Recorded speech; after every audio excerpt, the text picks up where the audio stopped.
find Kerrigan.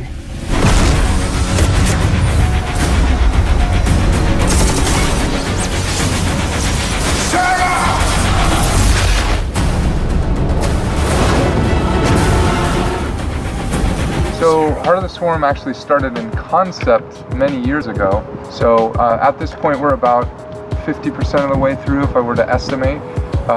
But oftentimes the very end of the game, the last 10% can take the longest period of time. And then as far as the campaign goes, it's a little bit shorter as far as amount of content than Wings of Liberty, but somewhere a little bit more than 20 missions is what we intend to ship. I can remember so little from before. I am the memory of you as the Queen of Blades. What was I like?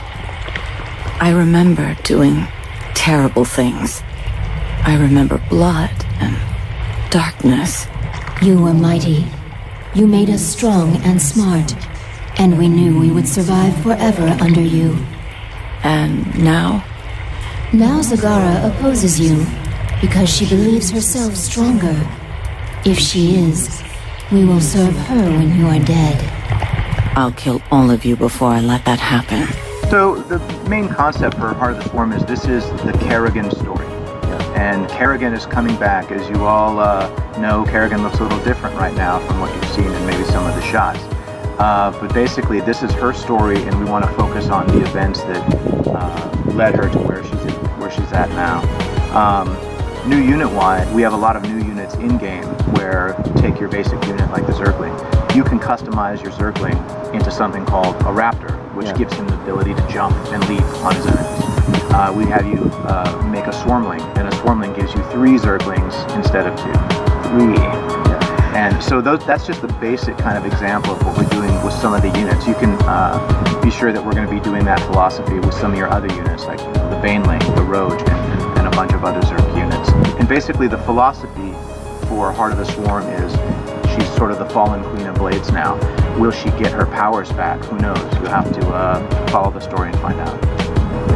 But we really wanted to get the fans a chance to see the work we were doing on Heart of the Swarm and show how different Heart of the Swarm is from Wings of Liberty. So people could see sort of the story elements, see what's going on with Kerrigan, see what's going on with the different game mechanics that you can play as you play through Heart of the Swarm. And it gives us a chance to get feedback from both our fans and from the press who've been able to get hands-on the software to see what they think, to see if the direction we're going is good. Your Flash is going to learn the hard way that I am Queen. Flash freeze approaching. The Protoss will be vulnerable until it passes. Warriors, Flash freeze. activate your shields until the flash freeze passes. Yeah, so from Wings of Liberty to Heart of the Swarm, there's definitely some lessons learned. So we're really trying to make sure our missions allow players to complete the game. I mean, we looked at the statistics from Wings of Liberty, and there are definitely certain missions where players tended to not return after those missions. So we're trying to make sure in Heart of the Swarm that there aren't those same things. The other side of it will be the multiplayer side, which we don't have any specific examples to go into, and we'll make some decisions learned from Wings of Liberty in Heart of the Swarm.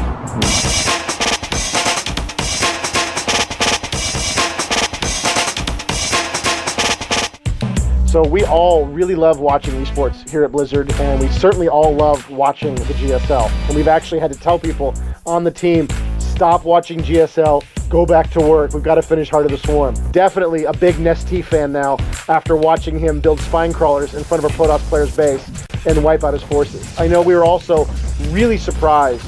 Many, many months ago now, we watched Marine King perfectly spread out his Marines against Banelings. Everyone knew you couldn't use Marines against Banelings until that moment. And we're like, oh my God, look what he can do. So we really enjoy watching players invent new styles of play, and we really love watching new players come up with things that we've never seen, never anticipated, and just watching the players really engage with and explore and really take StarCraft 2 in directions that we never intended. So we just released the 133 patch, and we're still looking for new issues. But judging from the stats or pro feedback and different materials, we're noticing that the balance of every matchup is pretty solid right now. So we're going to be focusing more on specific strategies that are a little more OP at a certain timing rather than trying to buff a race or nerf a race. And we're also trying to replace almost half of the ladder maps in the next season. So you can definitely look forward to that as well. We'd definitely like to see more foreign players playing in GSL. Looking at the World Championship games, we realized the skill difference between foreigners as well as Korean players is not as big as a lot of people believe. And so therefore, because GSL is the greatest and biggest StarCraft 2 tournament in the world, it would definitely be cool to see foreigners performing well as well as getting the recognition of the skill that they have. I think balance designers should be in Code S too, just automatically. Yeah. You know. And the prize, part of the prize pool should be set aside for balance designers. Totally. Even if they don't win. Yeah. Yeah. Even if I win. Yeah, so you're right. There are some definitely Korean-inspired structures and buildings in Wings of Liberty. The development team was really inspired. We made a trip to Korea. Everybody on the StarCraft 2 team made a trip to Korea, was inspired by the different architecture, put it into the game, and we had to make specific changes to make sure it wasn't too precise, but we definitely are inspired by Korea. Korea did influence things in Wings of Liberty and will influence things in Heart of the Swarm. It is, Heart of the Swarm is a campaign that is based around Kerrigan and creatures, but I'm sure in some way that there will be some influences seen throughout there. I don't have any specific examples at this time. We need to go out to Korea again and take some pictures so we can have reference material. Right. So we'll have to go to Korea again pretty soon. Soju, yes. Yeah. In the bottom of the bottle. Some Zerg Bulgogi. Yeah. Stay strong, Korea, for the swarm! Fighting GSL, fighting StarCraft 2. Korean StarCraft players are some of the most passionate StarCraft players in the entire world. We here at Blizzard are very thankful for all of our Korean fans and all of the amazing energy, effort, and passion that our Korean fans have put into playing StarCraft, promoting StarCraft, playing esports, and putting on great tournaments like the GSL. We're very thankful for all of your efforts and all of your passion. So good luck and have fun. I love GOM TV and the GSL. Go like this. I love GOM TV and the GSL. Like this, like this. You have to make a heart. Oh my god. Can you guys send me a screen grab of that? I have got it. I love GOM TV and the GSL. Okay.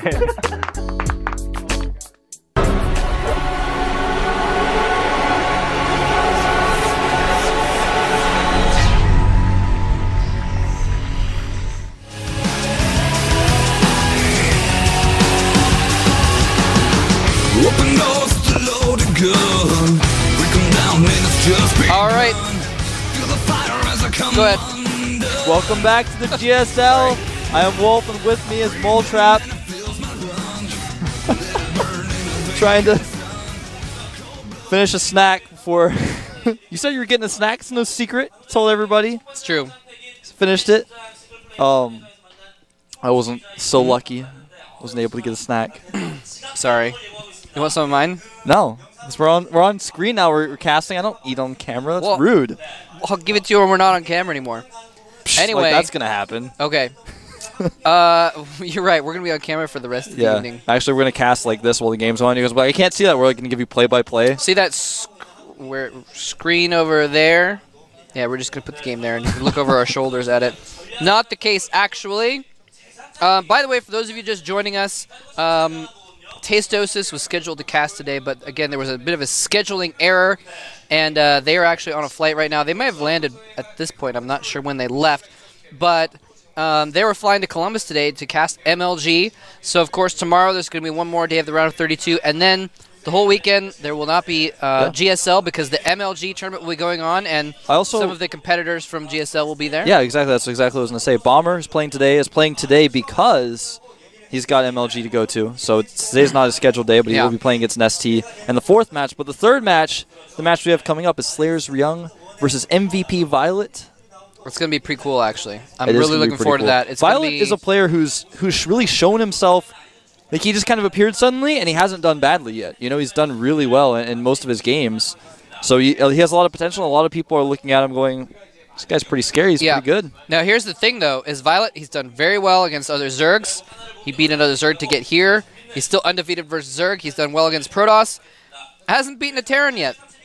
Now, partly that's true. because in his entire GSL history, he's played the entirety of MVP. So He's pretty good, I heard. MVP is pretty good. What are you talking about? That scrub didn't even make it to the round of 16. So bad. Just kidding.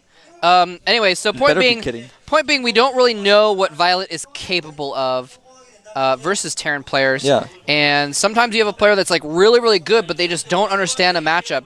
So I don't think that's the case with viOlet, but I'm just saying like we have yet to see, so we can't really say too much.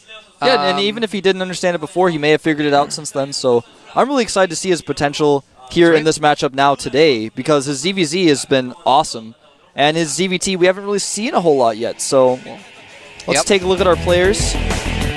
Our very first player we've got lined up is Slayer's Ryung, currently in Code A. Made it to the semifinals of Code A in May, but was not able to advance to Code S. His win rate versus Zerg is recently undefeated, 1 win and 0 losses.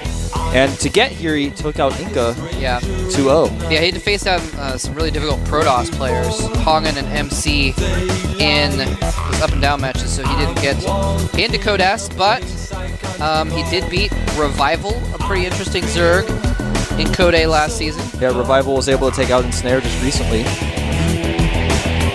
There's a shot of him now.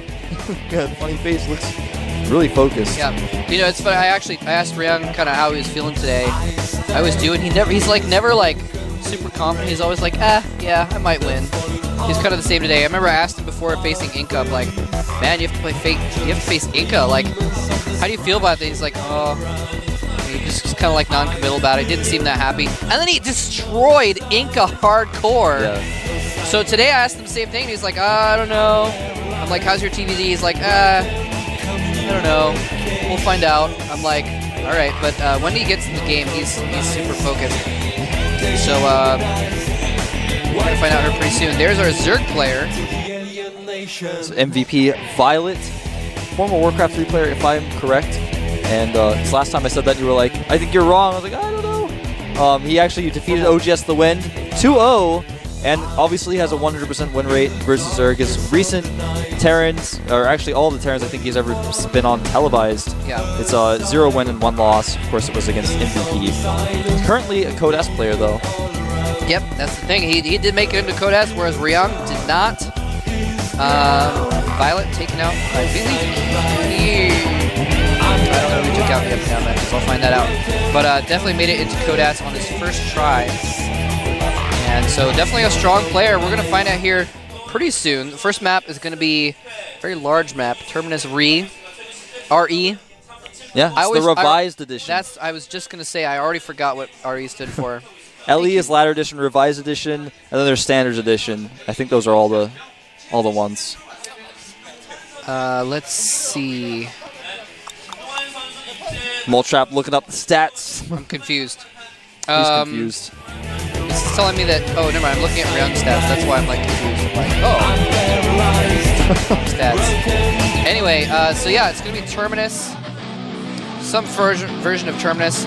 RE is the one with the rocks that block your third, so there's like another way into your third base. So you can't just take one choke point and hold that. And I think it's going to be good for viOlet. Probably going to see, oftentimes on this map, Terrans will take that big choke, and Zergs try and break down the side and get in. Yeah, Ryung eliminated Tal'Darim Altar, which makes me wonder how he feels about his late game, because Tal'Darim Altar, a map that normally goes to the late game, and his first match is going to be on Terminus RE, so that could be showing of how his late game style ends up playing out. And of course, we do see that viOlet eliminated Crossfire because, like I said last game, siege tanks are so powerful on the map, it's hard to use melee units, it's hard to break up if your opponent gets in a good position, so I think Zerg players is a pretty good choice to eliminate Crossfire. Just with how the map plays out right now, people haven't really figured out a way to get around those siege tanks. The game is changing, the map's fairly new. Yep. But we are gonna, excuse me, we are gonna be starting here on Terminus RE in just a moment. By the way, it was Kyrix after all that viOlet beat to get into Code S. We will see if Ryung can get farther here in the Super Tournament than he did in the up and down matches where viOlet can take the win here at the GSL Super Tournament.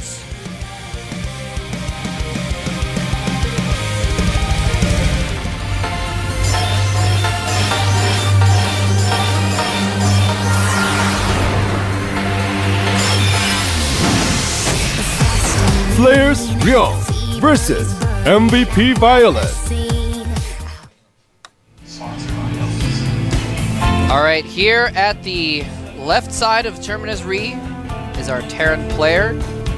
Member of Slayers trying to bring it home with 3 wins for Slayers. Here's Ryung. Our third Slayers player of the day. Third Slayers player. Just feels like there should be a tongue twister about that. Here's our Zerg player, though. Used to play Warcraft 3 at a very high competitive level. MVP viOlet. Should be like a tongue twister. Like, how many Slayers players can Slayers play? You know? If Slayers played players, how many Slayers players could Slayers players play? You should say slay. How many players? How many Slayers players could Slayers players slay? How many non-Slayers players could Slayers players slay? If Slayers players could slay players. Bull trap. I think my head just exploded. That was clever. Looks intact to me. Your jokes, man. Yesterday your jokes weren't that good, but today. What? You admitted to it. You're not supposed to say that. You admitted to it, man. No, it's true. I'm not denying it, but still. Your jokes are kind of mean to point it out. Well, luckily for viOlet, he does spot right away with his Overlord that his opponent is at close positions. I say close, but it is Tal'Darim, or not Tal'Darim, excuse me, Terminus Re, so it's not that close. And of course, sees that there's no barracks going up immediately, so knows, okay, I'm not getting 2 raxed. In fact, he's going to send that drone in right now. Oh, he wanted to, but Ryung is not going to allow it. Blocks that preempted supply depot. Denied. Was a hatchery first, by the way, for viOlet. Started spawning pull up. No gas just yet. Whatevs. Don't need no gas. Do have gas coming in for Ryung, though. And he's using it to build a tech lab thus far. Does have a lot of gas to make. We may see Factor here at some point. Wouldn't surprise me. Marine wants to chase that Overlord out. Does get chased away. It's actually a Reaper. It's going to be produced. Yeah. And very strong move. It's good on this map. There's a lot of ways. Well, it's middling on this map. There's a lot of ways that you can run Reapers into the side. Yeah, when your opponent doesn't go gas, if you make a second Reaper and you keep those Reapers alive, you can just kill so much stuff. You know, after the Reapers got nerfed, a lot of players said, oh, you can't use Reapers anymore, but you really can. It's just that part of the problem was Reapers got nerfed right around the same time Zerg players were kind of trying to figure them out, so then now Zerg players play really safe, but if you play against an opponent that goes hatch first and you do a similar Reaper opening to what we've seen in the past, you can still do a ton of damage. Yeah, and we don't see him producing another Reaper at this point, but we did see a player the other day, I don't remember what matchup it was, go for like 3 Reapers and do a lot of damage against the Zerg, just kiting around with it. And here that Reaper is going into viOlet's base and gets pushed back by the Queen. That was lackluster. Yeah, didn't really get to see anything. Here comes some Zerglings, and Ryung actually does not have his Marine just now. Arrives in time to see those. I'm really surprised he didn't even try and run around. Oh, he might be able to catch all these lings with this Reaper. He micros it. He's got a Marine helping out as well. Nice control. Takes out all the lings. Loses nothing. Yeah, he's just going to probably just take control of a tower there. Oh, no, look. Oh. Look at the tower in the middle of the map. The Xel'Naga Watchtower taken in Slayer's Boxer fashion. Yep. And he can just park a Marine in there. Or the Reaper, I guess. Probably the Marine is going to go in behind that depot, and he can just hide it there, and it'll take control of the tower and be protected against Zerglings for a decent amount. So that's kind of a cool little spot there. You know what? Reaper. Oh, took out the creep tumor. Nice. That's actually really good. Slayer's Ryung. I hear he knows Slayer's Boxer. Yeah, they're pretty good friends, I would say. They think they're on the same team or something. Yeah, they kind of play together sometimes. Maybe live in the same house. Possibly. I think Boxer probably has his own place. Well, a lot of the older players that's true. And the more experienced players, like coaches and stuff, do like have their own places. I'm sure he spends the night sometimes. They have sleepovers. What's this SCV gonna see? Nothing.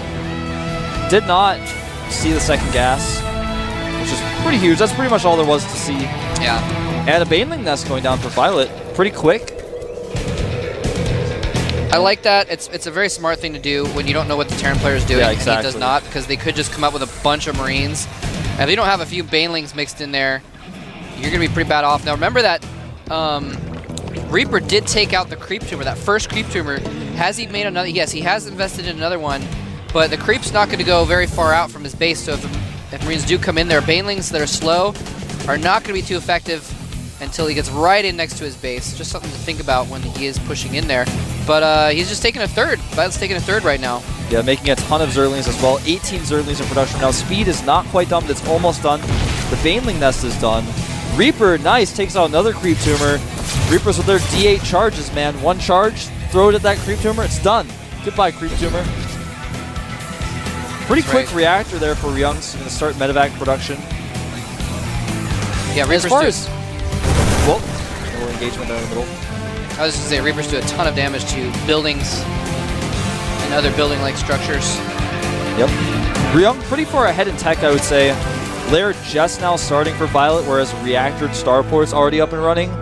That's pretty huge. A lot of Marines out in the middle of the map as well. And is he going to hold the tower? Oh, whoa, you're not supposed to be inside that depot, buddy.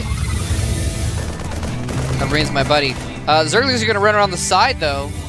And Gopher, this is not wise at all. He's going to lose all these Zerglings if he goes in. Okay, he is just going to send a couple in to scout and see what's up. That's a smart move. I think he wanted to see, do you have siege tanks yet? Not. And he sees no siege tanks. I thought he was going to run all of his Zerglings in. I was like, that's kind of suicidal. You might not want to do that. Smart that he didn't pull back and decide not to. Smartly, viOlet has some Banelings back in his main base. Yeah, and I was going to say, I bet those Marines are going to be dropped as soon as the medevacs get out. Stim just finished, so it was kind of a cool little timing where he was going to get some Stim Marines in the back of the base and kill a bunch of drones if that was a possibility. Oh, and trying to take control of the Xel'Naga Watchtower, not quite able to. He still doesn't have a Marine behind that depot. I'm disappointed. Yeah, it's a little strange. Anyway, but he's pumping out more, well, actually not at the moment, but he's put out a couple medevacs, and he's starting to get his upgrades going. Speed for the Banelings is going up, and the creep is finally pushing its way out of viOlet's main base, and his Spire has gone down, so viOlet setting himself up for the mid-game. Yeah, he was droning pretty hard, but if now that Marine had been behind that depot, it would have been fine, but here comes a push. Killing a lot of Creep Tumors, lifts up and gets out there, and basically before mutas are out, you can get away with this stuff so much. Looks like the depot will fall, though. And that will actually supply block Ryung at 86 out of 86. I wish I spoke Korean. Why is that? So I could ask Ryung after the game, why didn't you put a Marine behind that depot? A little bit of an attempt at a drop here. Gets thwarted, and the Spire is almost complete, so these drops are going to be far less effective very soon. Ryung has basically missed his opportunity here. He hasn't done any damage with these drops. Look how much money he has. God! viOlet has 1,600 murals backed up. He's going to make 13 Mutalisks all at once. Whoa! Usually you see Zerg like save up for like 7 meters or something like that. He was like saving larva and money for like the last couple minutes and made 13 mutas at once. That is huge. And if Ryung doesn't realize that's going to happen, he's going to lose these dropships and stuff if he goes in for another drop. But he's very nicely taking out these Creep Tumors. If you can take out that many Creep Tumors with your Marines, it's definitely worth the scan. Does have that third command center up. He's probably going to send it over to take a third base here pretty soon. Give you guys a worker count number. 55 drones to 55 SCVs. That could change very quickly, though. And now there's all these drop. mutas are out. 13 mutas. Went back in for another kill and did get destroyed. 13 mutas, and is he producing anymore? It looks like he stopped producing mutas. He is getting the carapace for his flyers, though, for his mutas, and I guess it applies to overlords as well. And that usually means you want to have the mutas out for a long time and use them for a longer period of time. Here they come now. Yeah, exactly. You get the carapace upgrade for your mutas if you want to make sure they survive longer, so you get a larger pack of them later on. Yeah. And the thing about getting +1 attack for the Muse is that it's better for sniping tanks and things like that. Exactly. But there really aren't that many tanks out at this moment, so there's 4 tanks out, but he's not pushing with them at this moment, so it's smarter to get the Carapace upgrade, and I like that choice. Yeah, and without the Carapace, you can't really engage Marines ever, but with the Carapace, like sometimes against a few Marines, it's okay to go in there and like snipe Marines too. Yeah. Well, speaking of Marines and Carapace, the Marines do have +1 attack, and armor and +2 attack are both on the way at this moment, as well as +1 vehicle weapons. Burrow nearly complete, and a lot of Banelings being morphed, as well as +2 melee attack, and here come the Mutas, but smartly, nice. Ryung has his Marines split up very nicely in several different locations. There's no good way for the Mutas to sneak in, but speaking of sneaking in, looks like he might want to try to attack the third base. He's actually just going to go! Tons of Banelings rolling in here, doing massive damage. There's not a complete wall, so they just roll in and kill all the tanks. Those Marines trying to run to the high ground. The depot does not go up, and they all go down. Absolute slaughter. and the Mutalisk can now just clean up whatever SCVs or spare Marines are lying around without protection. Looks like he doesn't have a backup force, though. viOlet is producing another attack, though. He's morphing 12 more Banelings. He's going to snipe that tank, which he really needed against the 12 Banelings and Mastlings that are going to come in for the secondary attack very soon. Ryung is on the ropes right now. Yeah, and I really love this move by viOlet. He was like, I noticed you have your Marines kind of split up. I'm just going to go for it, and he did. He was able to do so much damage to that. He's like, okay, you don't have that many siege tanks. Your Marines are in 3 different places. I can kill those Marines, attack your natural. Man, things are looking really bad. He's forced to lift his orbital, and it looks like the tank at the top of the ramp going to get sniped. Not the best uses of Banelings, though, and all these SCVs kind of in a funky spot. The Mutas could capitalize on it. Mutas do have Carapace. They do much better against those Marines. Oh, but he does lose most of his Mutalisk, though. And viOlet, you know, I kind of feel like this is one of those situations where he's like, I'm ahead. I should try and kill him and make him get even with me. Right. So he kind of lost a lot there, and now Ryung is kind of back in this. Ryung, in fact, has a supply lead, although Ryung throwing away a drop over here. Well, I don't want to say throwing away. It was a good attempt, but it got cleaned up pretty quickly without too much damage. Yeah, it's almost impossible to drop when your opponent's just kind of sitting on 3 bases. He's got Mutas out. The only time you can really do it is if he tries to take a hidden expansion or something like that. If he's got Mutas out, dropping in general is a bad idea. Yeah, but I feel like viOlet probably should have just, like, after he won that big battle, go home. Used his Mutas to, like, kill some SCVs, send in some more Banelings and Lings, try to kill some SCVs, maybe kill an orbital, and yeah, and once the things got thick again, go home and take a 4th. He did take a 4th, but I mean, he had a real opportunity, and he just kind of let Ryung get back in the game there. Then he kept just kind of throwing some units away here and there, and that was bad. But there's a Baneling landmine set up actually right outside of Ryung's base, so if he tries to move out, that could be interesting. Baneling landmines generally tend to be interesting at the very least. To make a very big understatement. Hydralisk Den going down. Hydralisk Den. You very rarely see Hydralisk in this map. Whoa! That is really interesting. I'm really curious to see what role that plays, the Hydralisks. You just snipe a tank. That's all they did. We're like, oh, they're going to cut it. No, it just kills a tank. That's it. Nothing else. Nothing special. And Ryung builds another command center. He's going to try and float it out to the minerals just outside of that choke. It's going to be much harder to hold the outside choke. He does scan as he moves out to kill any Baneling landmines that are on the way to his 4th. So smart move by him. And he does have a Thor out as well, which is going to make these Mutas much more, much easier to deal with, I guess. Of course, he does have the Carapace for the Mutas, so Thors won't be able to do quite as much. But Thors pack a heavy punch, so Mutas still need to run away from him. They do quite a bit of damage to light units. They're 4 attacks. In fact, they do 14 damage per attack, 4 attacks to light units. That's with the upgrade, though, which he does have. Yeah, he's got +1 on his mech, which is good for the tanks as well. They can slaughter Banelings even faster. And here comes these some Mutas running in to try and get some snipes in the back. And I'm not sure, well, actually, he had an opportunity, but he decided to be playing safe and a little bit unsieged here. Banelings hitting the tanks, though, so the Marines able to turn around and hit Mutas, but there's just too many Banelings, and they're able to take out tanks and chase Marines away at the same time, and Ryung still not quite able to take control of that area of the map for his 4th. A very interesting game thus far. viOlet kind of being really decisive at times, and then other times a little bit indecisive. Now this drop actually going to kill quite a few drones. Drone's not running. However, he doesn't target the drones down. Here comes a huge attack, and the Zerlings are out of position. Well, actually, he's going to use them to great effect because the Marines weren't ready. And now the Mutas are kind of cleaning most of this stuff up, but they need to get away. Yeah, there was just too many Marines left firing there, and not enough Banelings to continue chasing him. If he had brought all of his stuff at once, that would have been very good engagement. And he blew all of his Banelings. Like, Ryung like fell back and made like a little wall with his tanks and his Thor, and all the Banelings that were there landed on those, which is not effective. Yeah. It's not very effective to put in Pokemon terms. Yeah.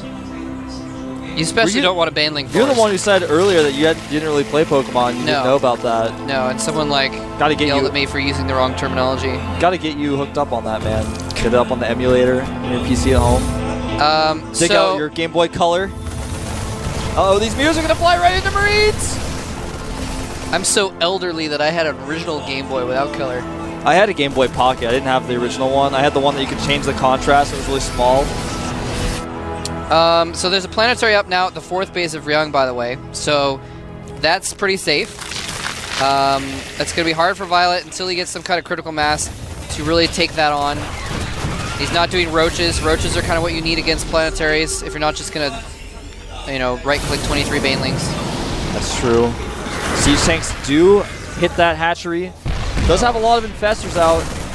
Yeah, those could be really, really good. If you can fungal those Marines and hit them with banelings, easily take out Ryung's army, but it's going to be hard with the tanks there if he targets it down.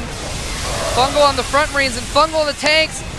And some of the Marines do get fungal, but there's not enough banelings to follow up, so all the mutas are going to get slaughtered, and he's going to lose his 4th base as well. That's it, and man. viOlet, sensing his impending doom, leaves the game. That's why I was just like, that's it, man. He's got so many units, and he just lost everything. Yeah. That was a bad engagement. He threw away his infestors, and his banelings just weren't ready yet. He should have just let the hatchery take a few more hits. Yeah. Got his forces kind of set up, and that's one thing I've noticed about Ryung, or rather viOlet in this match. Is just like in certain situations, he had a force where he could have won the fight, like, you know, not only won it, but won it overwhelmingly, and then he was just like, oh, let me send half of my army, then like that army gets obliterated, then he's like, oh, but I have my other half, and you can't win a little too headstrong in general. We saw that with his first attack too, or his second rather, where his first attack went and he killed everything, and he's like, oh, I'm gonna send in a bunch of stuff piecemeal and let it all die now and let Ryung get it back into the game, get an advantage, instead of like mounting up a big killing blow or falling back and getting more base or something like that. So same sort of thing at play. When you're under attack like that, when you're under siege, you need to wait and get as much as possible to the absolute last possible moment when you need to absolutely defend, and then you go. You don't want to just be like, oh, well, my hatchery's under attack by 1 tank. I'll need to get to it. So, anyway, but well played by Ryung, though. Definitely well played. Didn't get much done with those drops, though. That was kind of cool of viOlet to be like, 13 mutas, go! Take out your drops. Yeah, he was being pretty smart with the mutas at first, then he started kind of throwing them away a little bit, and that came back to bite him, I'd say. Yeah, it bit him hard. Bit him in the jugular. Jugular? Yeah. Jugular vein. Wasn't very comfortable, I imagine. Anyway, some of the people that were here before have gotten their food and they're coming back in to watch Game 2, which is going to happen shortly between Ryung, who's up a game, and viOlet, former Warcraft 3 Pro, actually current Warcraft 3 Pro as well, from what I heard. Who is going to win? Is Ryung going to take the series, or can viOlet bring it to a tie? Let's find out.